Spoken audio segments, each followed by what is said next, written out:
السلام علیکم ورحمۃ اللہ وبرکاتہ۔ میرے محترم مسلمان بھائیو بہنوں، یہ مقام غزوہ خندق پر امیر المؤمنین خلیفۃ المسلمین سیدنا علی ابن ابی طالب رضی اللہ تعالیٰ عنہ کے نام سے بنی ایک خوبصورت یادگار مسجد ہے، اور یہ وہ مقام ہے جہاں پر غزوہ خندق کے موقع پر سیدنا علی رضی اللہ تعالیٰ عنہ نے پہرا دیا تھا۔ یہیں پہ ان کا خیمہ اور ان کا مورچہ بنایا گیا تھا، کیونکہ کفار مکہ نے تقریباً ایک مہینہ تک محاصرہ کیے رکھا مدینہ کا، تو نبی صلی اللہ علیہ وسلم نے، صحابہ کرام نے اسی مقام پر پہرا دیا تھا۔ اور حضرت علی رضی اللہ تعالیٰ عنہ کا وہ واقعہ بہت مشہور اور معروف ہے کہ جب عمر بن عبد ود نے خندق پھلانگ کر اس طرف آئے اور مقابلے کی دعوت دی۔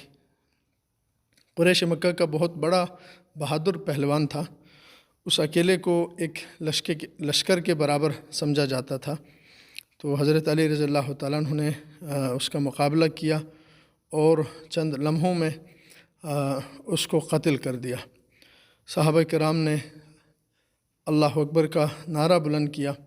عمر کے ساتھ جو ان کے ساتھی آئے تھے ان پر ایسا خوف اور رعب طاری ہوا، وہ اپنا ہتھیار تک چھوڑ کر یہاں سے بھاگ گئے، اور دوبارہ ان کی جرأت نہیں ہوئی کہ وہ خندق پھلانگ کر اس طرف آئے۔ تو یہ وہ مقام ہے جہاں پہ حضرت علی رضی اللہ تعالیٰ عنہ نے پہرا دیا تھا، ان کا جو ہے خیمہ یہیں لگا ہوا تھا۔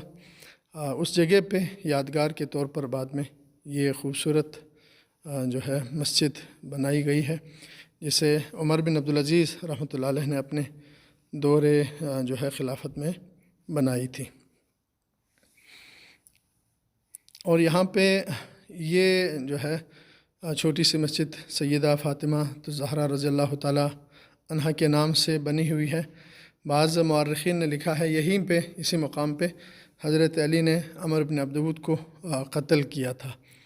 اب اس مقام پہ مسجد فاطمہ الزہرا کے نام سے ایک خوبصورت یادگار مسجد بنی ہوئی ہے۔ اللہ تعالیٰ ان سے راضی ہو، اللہ تعالیٰ ان کو جنت الفردوس میں نبی کریم کی صحبت میں اعلیٰ و عرفہ مقام عطا فرمائے۔